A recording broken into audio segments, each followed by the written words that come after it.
At the end, we are not designing objects. We are designing tools for our behaviors, our way of being in the world that is continuously, obviously, changing.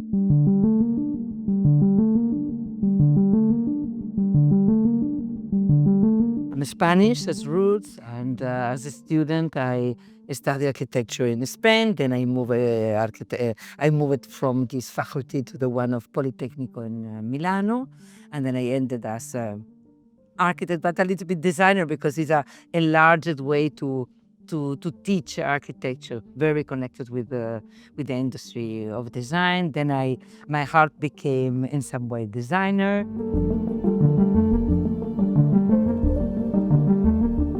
So my career proved by my own without any defense in another country and without not especially ideas. Surely I was sure I would never have my own studio. I couldn't working with others because really I have passion, I like it.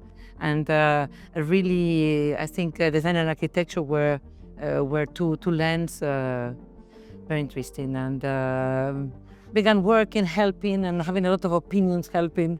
And then when you are like this, at the end, you end up doing your work because they don't want to listen any more opinions about you. This, for example, was a funny conversation with Piero Lissoni that certainly said, "You are ready, open your studio."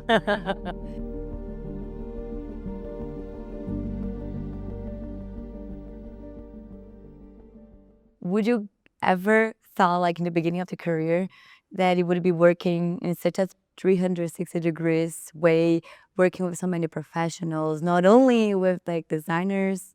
It's much more than we expected. Again, we were doing product, we were doing architecture, but then came, word of mouth. And our fortune is that working in different fields, we have to learn a lot of things in short time.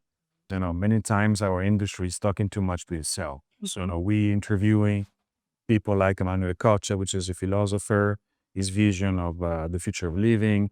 We with our critics, with people from fashion, like we had a collaboration with Ralph Simmons, with Brigitte Blo. For Brigitte Blo was a really very emotive moment because I think when was one of the last words, not one of the first works we did in design. Then really very interesting the module that is at the entrance of this showroom. I don't know how people can interpret it, but it's a piece that for me is very important.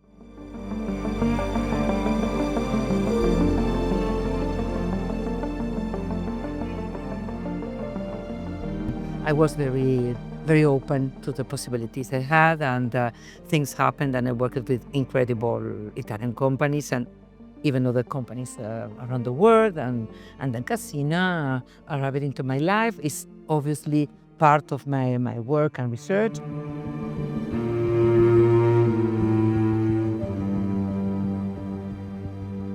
Today, for example, in Cassina, one of the arguments the last year we spoke a lot was about changing the processes, the technological processes in the company, the way to, as we were doing a lot of coaches and sofas, we have to still reproducing them in the same way that they've been thought and many years ago. Are we sure why we can't change all the technical ways of producing? And was not a question. It was a question that gave us a design lab, then a lot of conversation with universities, and a lot of research into the companies that help us, and how to change and avoid certain materials.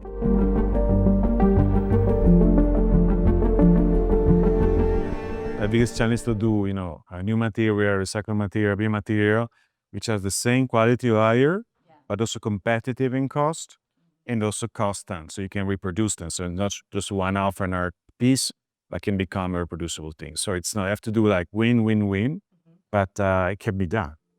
In some way, respecting a lot the messages that they are already there, they are layered into them.